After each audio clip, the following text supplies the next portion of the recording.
you need to win an actual coin toss in some instances to see if you find any random items at all. So random chance before random chance. In combat, when an enemy randomly gets an additional attack and it makes you coin flip, missing the coin flip pretty much guarantees you death. RNG saving, RNG the asinine choice is to have a coin flip system RNG when it comes to combat. You have no real etc. Coin flip is all progression, so every first thing I can challenge behind a wall, you find a coin flip challenging. Actually, literally, just play any Dark Souls or Elden Ring, for the love of God. If you have been following me for a while, you will know in the past we had a series where we did read the bad reviews on Steam for Fear and Hunger. The reason is that those reviews contained either misinformation or straight up nonsense. But then, it got interrupted. The main reason for this decision is that I was scared. I was scared of it becoming repetitive and just useless, just becoming a 10 minutes video of me going like ha to the reviews. To be precise, I was scared it was gonna lose the educational purpose I started doing it with.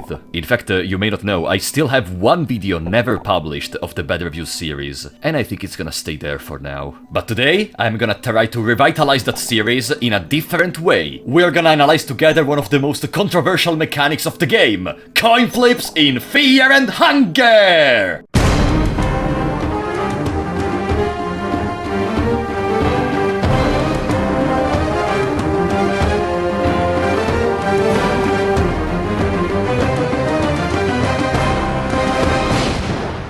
Let me start of course by stating the obvious. In case you don't know Fear and Hunger, there are multiple occasions where the game will present you a choice between heads or tails, and depending from the result, different things may happen. Now, this is one of the most controversial aspects of the game, mainly to new players. Why, you may ask? Imagine this situation, okay? This is Timmy. Timmy just started his first run ever on Fear and Hunger, full of expectations and curiosity. And what happens next is, he finds an abomination made in hell, a choice appears on the screen, and then he gets brutally murdered. I think every single one of you will agree that the main reaction Timmy will have in this moment is something similar to, I don't know, uninstalling the game and never play again. It is clear that if you stay on the surface, what just happened seems complete nonsense. You literally lost a run because of a coin flip. You lost a run exclusively because of RNG, something that does not depend from you. And don't misunderstand me, if you go back and watch my very first blind run on Fear and Hunger, I too had a similar idea on the coin flips. What happens?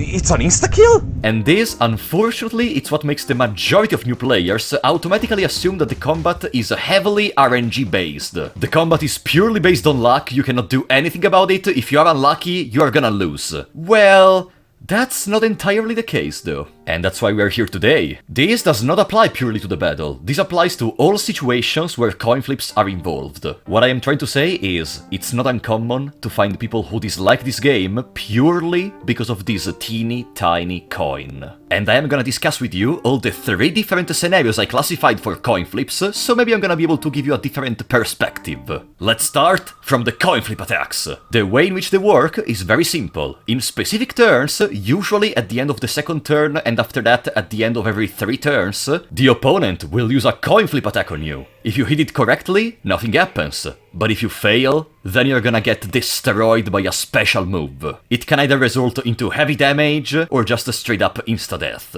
This is not absolutely RNG based. There are several ways to deal with them, some of which are communicated to the player from the game itself. Let's start by mentioning Sir Seymour. He's in the basement, a zone easily reachable by going on the left at the start. It is not impossible to reach him because the majority of the opponents before that zone, the Manebas, are very slow. But Frapolo, wait! I went through the front entrance, how was I supposed to encounter Sir Seymour? The basement is connected even to the main entrance in the courtyard through a well. And in the case in which you don't want to risk jumping inside of a well, you are still eventually able to reach it through the prisons. But why Sir Seymour is that important? You can ask him various stuff, including tips for survival. Not only he explains to you that destroying opponent's legs will be fundamental towards being able to attack the head, but also he says another very important phrase.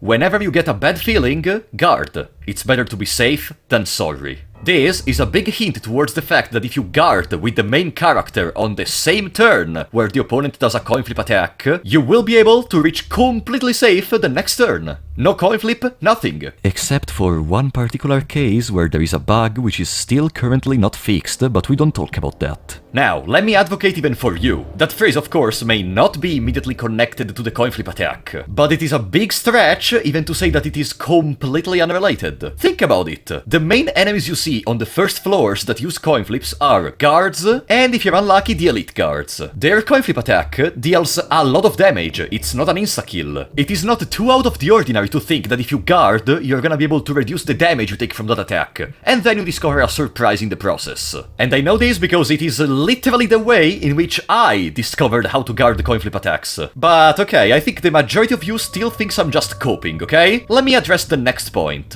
Whenever an opponent attacks or does something, the body part responsible for the attack will flash on the screen. And if you have more than one brain cell, of course that means it is responsible for the attack. Want an example? The cleaver arm of the guard shines, and then the attack hack is used. What may that mean? Of course it means that the cleaver arm is the body part that does the hack attack. Following this reasoning, when the other arm shines, the guard takes a step closer, and then there is the coin flip. What does this mean? If you destroy the other arm, there is no coin flip anymore. Don't misunderstand me, this is not the most optimal way to win, as without arms the guard will still use the tackle, dealing damage to you, but it is still a way to get rid of the coin flip attack, which is not even too difficult to understand. Let's assume for a second you're not able to read, okay? Let's assume you're not able to see what Seymour is saying to you. You are still able to understand that if a part shines, that's because it's responsible for an attack. So you still have a way to eventually be able to defeat opponents, maybe not in the most sexy way possible, maybe not in the best way possible, but still a way to progress, and eventually get more party members and items to deal with the opponents.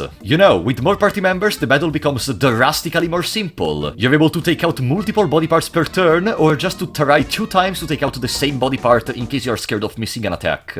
Are you convinced yet? No? Okay, let me bring my last trick up my sleeve. In case you still did not understand you can guard coin flips, and you were not able or you didn't realize that the body part that does the coin flip is the shiny one, there is another thing which comes in clutch to not reduce this to a 50-50. Lucky coins.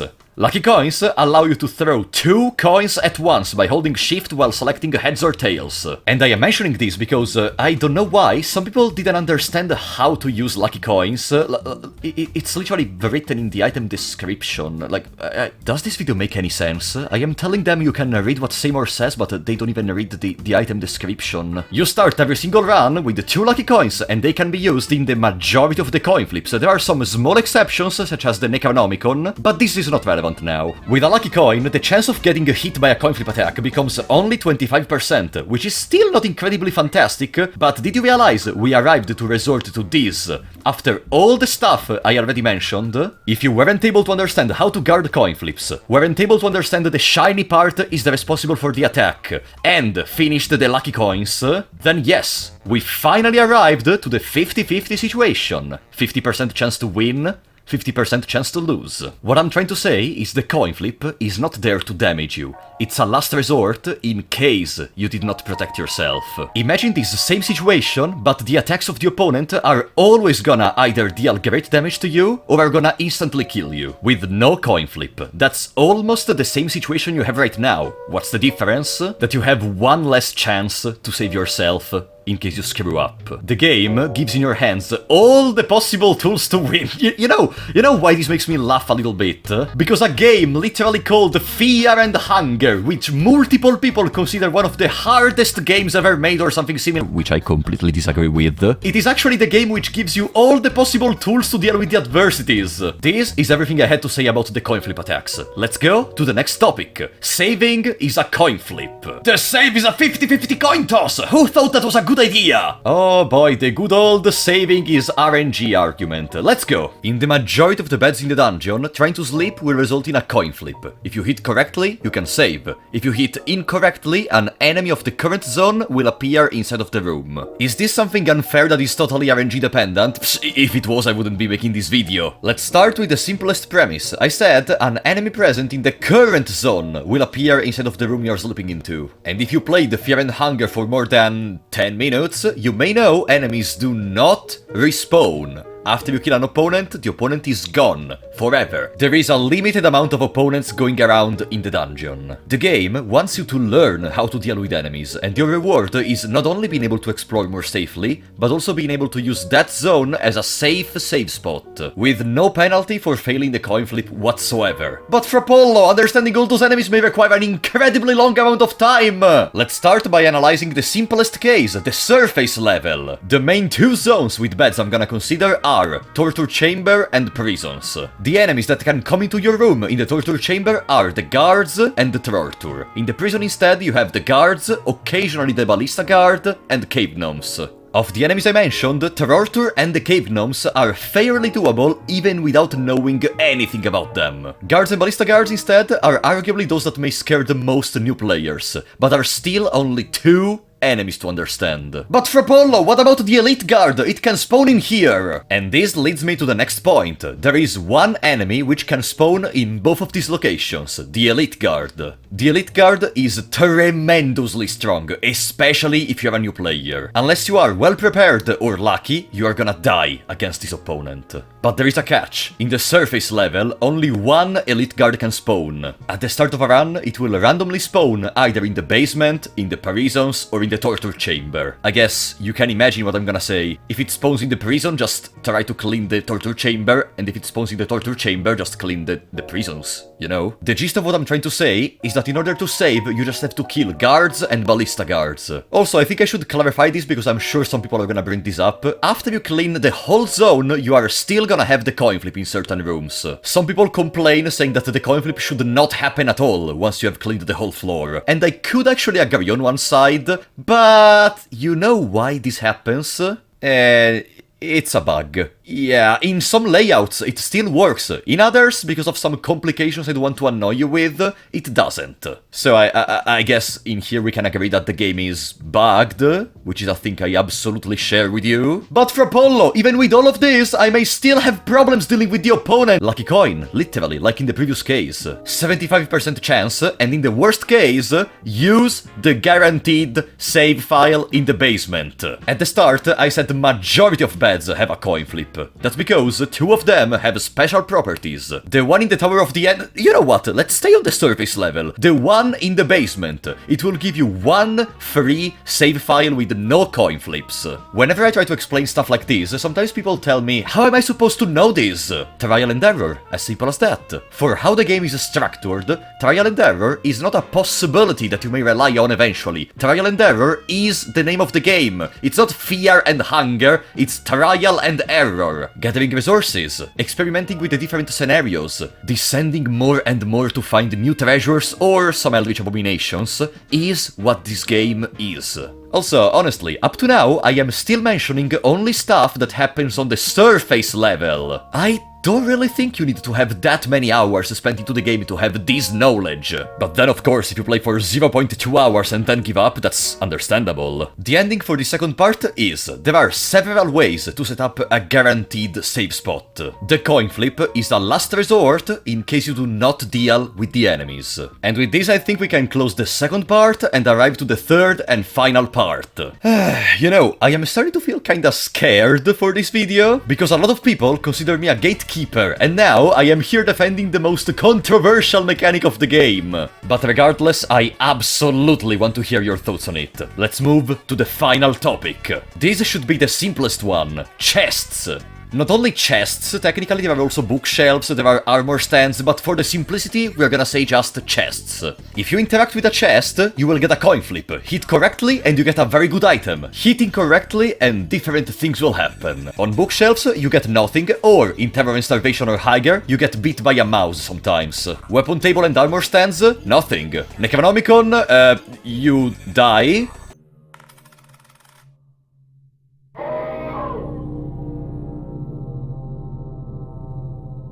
And from vanilla chests, you get a worse item from a worse item pool, which still has a small chance to give you an item from the good item pool. I love this coin flip in particular, and I'm gonna explain why immediately. Let me start with a simple question. Is this different from what you have done since the start of the game? Since the start of the run, you loot crates, you loot barrels, all that gives you a random item. It has a random chance to give you dirt, it has a random chance to give you an empty scroll. Is there even a difference with the chests?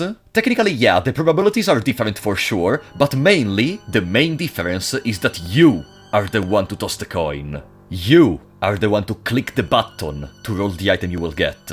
You are the cause for your success, or unfortunately, of your failure. The sole presence of the coin flip is not there to insert new elements into the mix. Randomness is already greatly present with the item pools. It is there purely to make you feel bad about your choice. The game already knows if you're gonna win or lose before you even toss the coin. If the game was the one responsible for doing that coin flip, without showing it to you, without making you pick heads or tails, would it be any different than any other crate? No, it wouldn't. The only thing that changes is that now you have to feel bad about yourself. You are the problem. Why didn't you pick the other option? Did you miss out on something incredible? The sole feeling this causes is terrible, and it's surely not something easy to digest. And I mean, with all the bad reviews we have about this, it's clear that some people acted impulsively. And that's not the only thing I have to say. The game also contains a lot of guaranteed items which are able to help you, both in the early stages and in the later stages of the game. There are several very good weapons you can get. A lot of soulstones to gain skills from the Hexen. But once again, let's stay on the surface level. Priests drop the guaranteed access to the Hexen and one soulstone to make you start getting your first skill. The table has a small key to recruit the girl. There is the dagger in the backyard. Some rotten meat on the table to recruit Moonless. The green herb if you get infected. The pieces of the puzzle are all already there. You just have to understand where to place them. Everything else that you can find and that you get randomly is there just to benefit you, even for how useless that may be. You don't have anymore a 50% chance to get a bad item from a chest. You have a 50% chance to improve your run even more. Also considering that, it gives you the possibility to use your lucky coins to increase your chances even in this case. Once again in this game, knowledge is the strongest weapon you have inside the dungeon. It does not matter how bad the situation is with your coin flips, because an enlightened one will always beat a monkey, even if the monkey has a great collection of items they don't know how to use. It's not about what you have, it's about what you do with it. And if you're still not convinced, you can just, save scam the coin flips. I don't like to do it, but a lot of people do, so you do you. But for today, that's gonna be it. What do you think? Let me know if in all these 3 cases you agree or disagree. I'm very curious to hear all your opinions. And also, let me know if you want me to release that final bad review episode I made long in the past. But anyways, for today that's it. I was Frapolo94, and I will see you next time.